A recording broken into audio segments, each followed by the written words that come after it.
ನಮ್ಮೆಲ್ಲ ಕಹಿ ನೆನಪುಗಳು ಮರೆತು ಈ ಬೇವು ಬೆಲ್ಲ ಸವಿತಾ ಈ ಯುಗಾದಿ ಹಬ್ಬ ಮಾಡಮಂತ ಬರ್ರಿ. ನನ್ನೆಲ್ಲ ಬಂಧುಗಳಿಗೂ ಈ ಯುಗಾದಿ ಹಬ್ಬದ್ದು ಹಾರ್ದಿಕ ಶುಭಾಶಯಗಳು ರೀ. ಹಾಗಾದ್ರೆ ನಾ ಹೆಂಗೆ ಈ ಬೇವು ಮಾಡ್ತೀನಿ ಅಂತ ತೋರಿಸ್ತೀನಿ ಬರ್ರಿ. ಈ ಬೇವು ಮಾಡ್ಲಕ್ಕ ನಾ ಒಂದು ಬಟ್ಟಲು ಇಲ್ಲಿ ಹುಣಸಿ ಹುಳಿ ತೊಗೊಂಡೇನಿ ರೀ.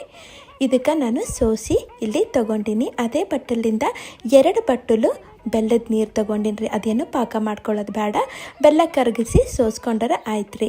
ಮತ್ತೊಂದೆರಡು ಬಟ್ಟಲು ನೀರು ಸೇರಿಸ್ಬಿಟ್ಟಿನಿ ರೀ. ಮತ್ತು ರುಚಿಗೆ ಸ್ವಲ್ಪ ಉಪ್ಪನ್ನು ಸೇರಿಸ್ಕೋಬೇಕಾಗ್ತದೆ, ಅಂದರೆ ಟೇಸ್ಟು ಚಲೋ ಬರ್ತದೆ. ಈಗ ನೋಡಿರಿ ಇಲ್ಲೇನು ಮಾಡೀನಿ ಅಂದ್ರೆ ಹುರಿದಿದ್ದು ಶೇಂಗಾ ಪುಡಿ ಸೇರಿಸ್ಲತ್ತೀನಿ ರೀ.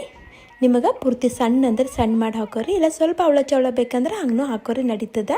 ಹಾಗೆ ಇಲ್ಲಿ ಹುರಿದಿದ್ದು ಈ ಬಿಳಿ ಎಳ್ಳಿರ್ತಾವಲ್ಲ ರೀ ಅದ್ರ ಪುಡಿನೂ ಸೇರಿಸೀನಿ. ಹಾಗೆ ಪುಟಾಣಿ ಪುಡಿನೂ ಸೇರಿಸ್ಲತ್ತೀನಿ ರೀ. ಎಲ್ಲ 2 ದೊಡ್ಡ ಚಮಚ ಹಾಕ್ಕೊಂಡೀನಿ ರೀ. ಈಗ ಇಲ್ಲಿ ಏನು ಮಾಡಿನಪ್ಪ ಅಂತಂದ್ರೆ ಗಸಗಸಿ ಹುರಿದು ಪುಡಿ ಮಾಡಿ ಇಟ್ಕೊಂಡೀನಿ. ಹಾಗೆ ಸೋಂಪು ಇರ್ತಾವಲ್ಲ ರೀ ದಪ್ಪಂದು, ಅವನು ಹುರಿದು ಪುಡಿ ಮಾಡೀನಿ. ಹಾಗೆ ಒಂದು 4 ಏಲಕ್ಕಿ ಇರ್ತಾವಲ್ಲ ಅದಕ್ಕೂ ಸಕ್ಕರೆ ಹಾಕಿ ಪುಡಿ ಮಾಡಿ ಇಟ್ಟೀನಿ. ಎಲ್ಲ ಸೇರಿಸ್ಬಿಡ್ತೀನಂತ. ಈಗ ಏನಪ್ಪ ಅಂತಂದ್ರೆ ಇಲ್ಲಿ ಬೇವಿನ ಎಲೆಗಳು ತೊಗೊಂಡೇನಿ ರೀ. ಹಿಂಗೆ ಬಿಳಿ ಹೂವು ಇರ್ತಾವಲ್ಲ ರೀ ಅದ್ರದ್ದು ಎಲೆಗಳಷ್ಟೇ ನಾವು ತೊಗೋಬೇಕಾಗ್ತದೆ, ಇಲ್ಲಾಂದ್ರೆ ಕಹಿ ಬಂದುಬಿಡ್ತದೆ. ಆ ಎಲೆಗಳು ತಂದು ಇದ್ರಾಗ ಹಾಕ್ಬಿಡ್ತೀನಂತ. ಮತ್ತೀಗ ಇದ್ರಾಗ ಮಾವಿನಕಾಯಿ ಇರ್ತದಲ್ಲ ರೀ ಅದ್ರದ್ದು ಸೊಪ್ಪಿ ತೆಗೆದು ಹಿಂಗೆ ತುರಿದು ಸೇರಿಸ್ಲತ್ತೀನಿ. ನಾವು ಹುಳಿ ಹಾಕ್ಕೊಂಡೀವಿ, ಹೀಗಾಗಿ ನೋಡಿಬಿಟ್ಟು ಹುಳಿ ಹಾಕ್ರಿ.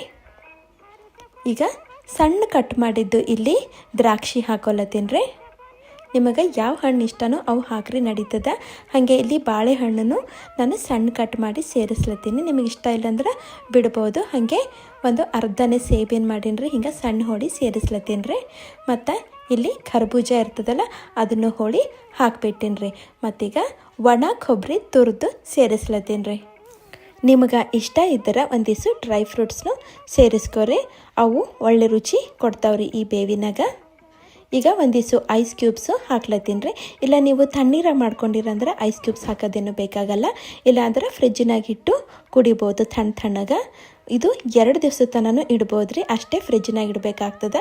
ನಾವಂತೂ 2-3 ದಿವಸನೂ ಇದು ಕುಡಿತೇವೆ. ನಮಗಂತೂ ಹೆಂಗೆ ಹಳಿದಾಗ್ತದೆ ಹಂಗೆ ಟೇಸ್ಟ್ ಕೊಡ್ತದೆ ರೀ. ನೀವು ಒಂದ್ಸಲ ಈ ಮೆಥಡ್ನಾಗ ಮಾಡಿ ನೋಡಿರಿ. ಈಗ ಇದ್ರಾಗ ಹಾಕಿದ್ದು ಯಾವುದೇ ಇಂಗ್ರೀಡಿಯೆಂಟ್ಸ್ ಇರ್ಬೋದು ರೀ, ನಿಮ್ಗೆ ಹೆಂಗೆ ಬೇಕೋ ಹಂಗೆ ಹಾಕ್ರಿ. ಅಂದ್ರೆ ಕ್ವಾಂಟಿಟಿ ಬಗ್ಗೆ ಹೇಳತ್ತೀನಿ ರೀ. ಇಷ್ಟೇ ಹಾಕಬೇಕು ಅಷ್ಟೇ ಹಾಕಬೇಕು ಅಂತೇನಿಲ್ಲ. ಗಟ್ಟಿ ಬೇಕಂದ್ರೆ ಸ್ವಲ್ಪ ಪುಡಿಗಳು ಜಾಸ್ತಿ ಹಾಕ್ರಿ. ನೋಡಿರಿ ನಮ್ಮದು ಬೇವಿಲ್ಲಿ ರೆಡಿ ಆಗ್ಯದ್ರಿ. ಈ ಯುಗಾದಿ ಹಬ್ಬಕ್ಕೆ ನೀವು ಒಂದ್ಸಲ ಹಿಂಗೆ ಟ್ರೈ ಮಾಡಿ ನೋಡಿರಿ. ಮತ್ತು ಹೆಂಗೆ ಅನ್ನಿಸ್ತಂತ ನಂಗೆ ಕಾಮೆಂಟ್ ಮಾಡಿ ಹೇಳೋದು ಮರಿಬೇಡ್ರಿ. ಯಾರು ಹೊಸವರು ನಂದು ವಿಡಿಯೋ ನೋಡತ್ತೀರಂದ್ರೆ ಸಬ್ಸ್ಕ್ರೈಬ್ ಮಾಡಿಕೊಂಡೆ ನೋಡಿರಿ.